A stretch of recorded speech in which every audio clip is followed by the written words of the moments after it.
I'm Tim. I do VP engineering at BigchainDB, and in this talk I am going to tell you about what's next for BigchainDB. So first of all, I would actually like to know, since we had a lot of talks about society and blockchain, I would like to know who is building with BigchainDB. Show of hands. Cool, so yeah, this talk is for you. We're going to run through the software of BigchainDB, what we're going to do with IPDB as well. Like the last 3 releases I'm going to recapture, and then I'm going to tell you what we're going to plan to do in the next 3 releases. So for anyone that hasn't built, here's a quick intro. BigchainDB, that's the software company. We are building BigchainDB. And then there is the interplanetary database. That's the network that BigchainDB hatched. It's a German non-for-profit, and they are taking BigchainDB, the software, and deploying it as the interplanetary database. So in this talk, I'm going to run you through our roadmap. There is 3 distinct tracks that we handle our features in. The first one is core. We handle all of the consensus logic, the database logic, and so on in there. Then we have UX. That's for the drivers, the APIs, all the tools that you can use with BigchainDB and IPDB. And then there is IPDB itself, where we help the foundation to deploy the test and the production net of IPDB. So in this talk, I specifically want to talk about the last 3 releases. So 0.1, the big 1.0 release we had in the summer, and then the 1.1 release that we had just recently, like last week. With the 0.1, we really started to get ready for the big 1.0 release. That meant backwards compatibility.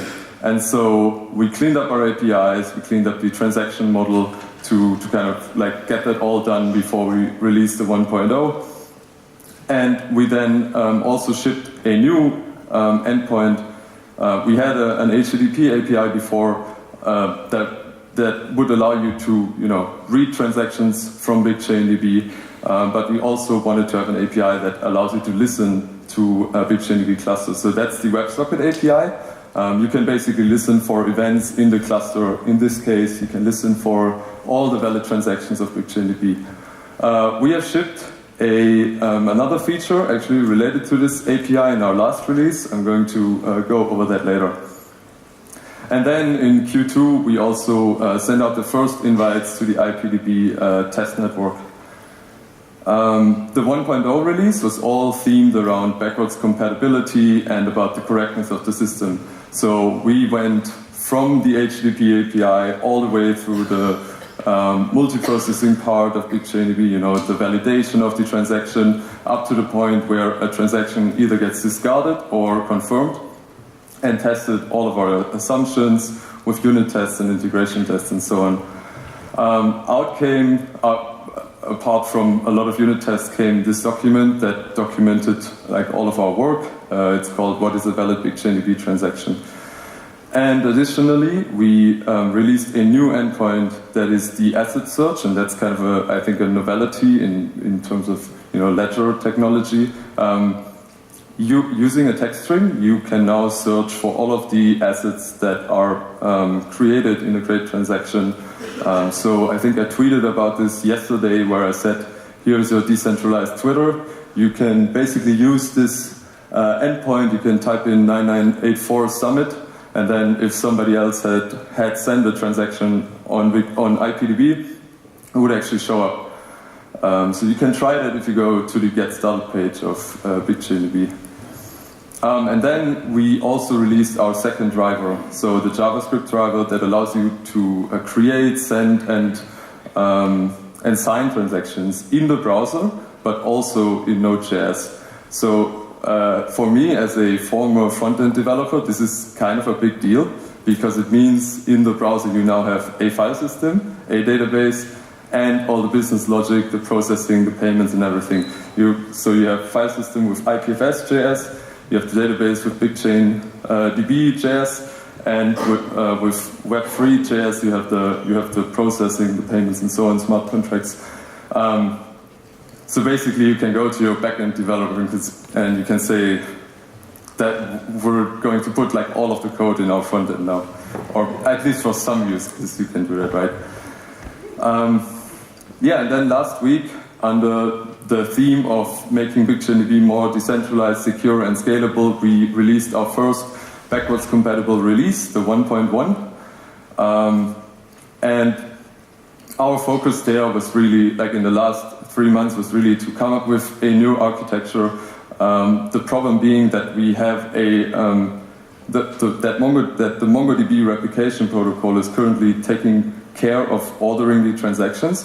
So we are currently looking at a solution that decentralizes this in terms of, getting a majority agreement of which transaction came first in a BigchainDB cluster. So this was one of our thinking. I think most of it is captured in a blog post I wrote. You can find it on the BigchainDB blog. Then we also released 3 new protocols. The role-based access control is the first one. And you can frame this as write permissions as assets, basically.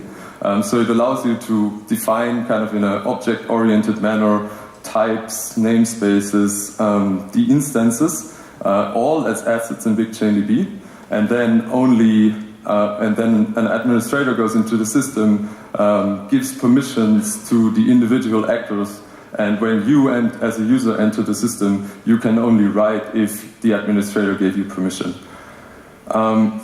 So that's write, but there is also read, and especially with GDPR, the EU's General Data Protection Regulation, coming up in just a few months, it's very interesting if we had a protocol to preserve the privacy of 2 parties communicating over, or many parties communicating over a public ledger. So that's privacy protocols. There is a lot of networks that allow you to transact anonymously already. Zcash and Monero allow you to transfer value from one address to another, and they use zero-knowledge proofs in a consensus, basically, I think, to guarantee that it's not a double spend. And that works with Scala assets. Now, for us, we asked ourselves the question, how about generic JSON assets? How could we ensure that we can still verify them, but we keep the JSON asset itself confidential amongst the parties that have nothing to do with the communication? So that's the idea, is basically a proof of sharing that captures the handshake of when the communication is initialized, but then as soon as the handshake is established, moves the conversation offline. So you can still prove you had a conversation with someone, but you can't actually prove, the contents of that conversation. So that's a protocol that we have developed and released on GitHub, and we're planning to do a reference implementation soon. And then, last but not least, we borrowed a concept from the database world, or better, from all persistent data stores. They have 4 different types of operation, usually. Create, read, update, and delete, or short CRUD.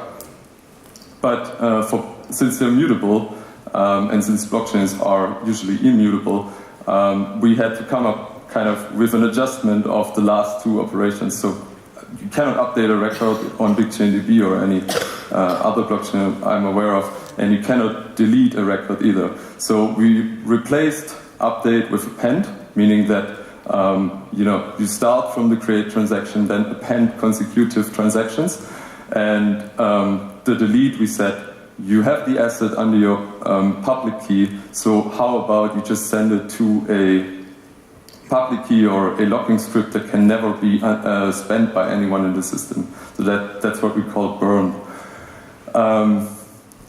Using these operations, we were able to define an object relational mapper that we implemented in JavaScript, and that you can test by going to tutorials, that you can learn how to use.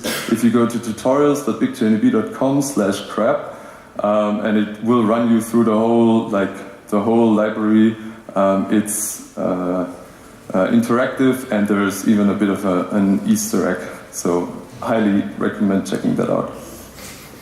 And then thanks to our community, and special thanks to Authentic, Tor, and Nilesh, which I think is not here, I'm guessing. You can now use BigchainDB with a Java driver and with a Ruby driver. So I think that's really cool, and I really appreciate that they open sourced this. So.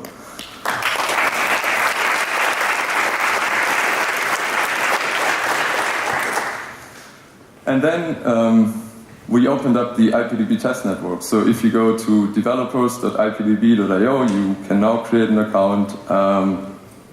Should take you no longer than a couple of minutes to send your first transaction to IPDB. Yeah. So what's next? We thought about this really long, I would say, in terms of roadmap. It's clear what I said before, we need to get rid of this central ordering mechanism, which is why we are exploring different ways of making that secure.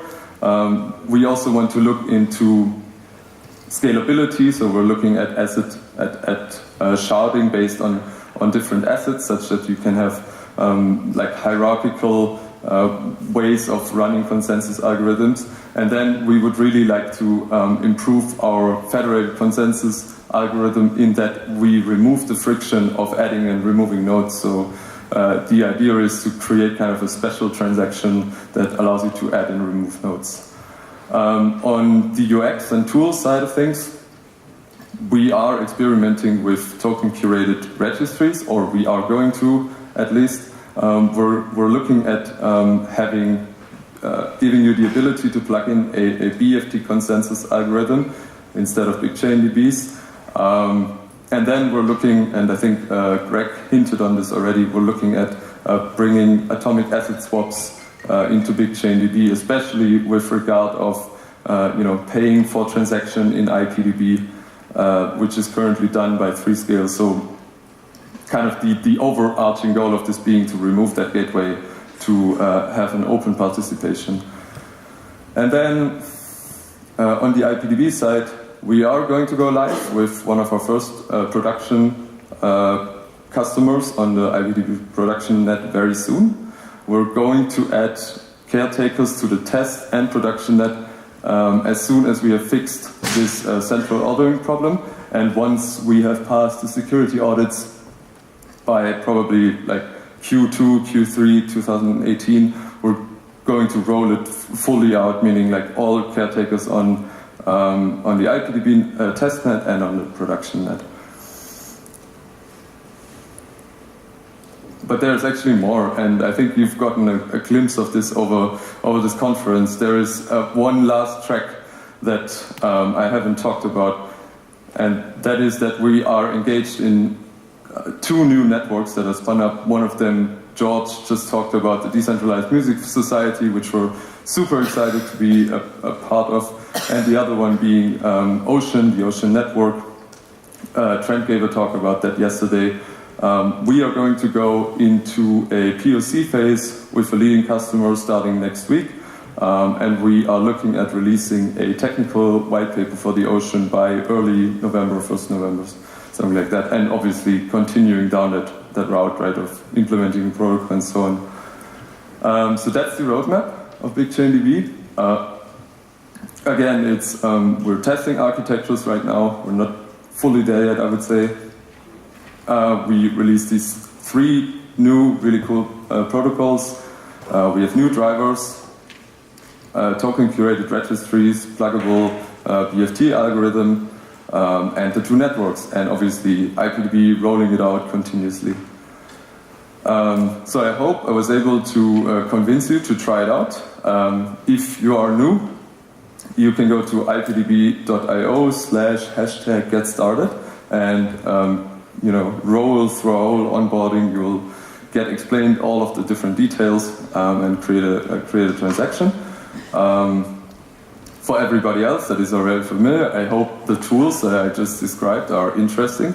There is also a blog post that summarizes like also the architecture updates and so on. It's called a BigchainDB developer update, so if that's interesting to you. And that's it. Thank you for listening, and if you have questions.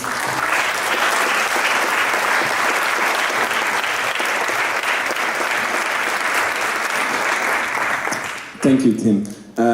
there's also a few unofficial updates from the experimental side of BigchainDB, and there we're more looking into integrations like BigchainDB with IOTA that was quite successful. We're integrating the Decentralized Identity Foundation specification. That's really awesome. And together with Jolocom, shout out to Jolocom, we're looking into Ethereum integration of BigchainDB. So pretty interesting stuff. But there is some time for one or two questions for Tim on the product roadmap. So anyone with a burning question? All right, Tim, you think we'll achieve your roadmap? Always difficult to say, right? I'm positive. Last time you delivered on time. There is a question in the back. We have actually, just so you know, we kind of have a framework for measuring how much a task will take us. Usually it's the estimation that we originally give times 2. So, yeah. Do you have anything to add on like load-bearing capacity for the IPDB network? What kind of capacity? Load-bearing. So how much capacity it can take? Capacity in terms of storage? No, sorry, in terms of transactions. In terms of we have a benchmark currently. It's on GitHub. You can run it yourself, and that goes to 1,000 transactions per second on a CPU, one node CPU optimized 32 cores. I don't know about the RAMs, but it's all written in GitHub. Cool. Thank you. All right. Tim, thanks a lot. Thank you.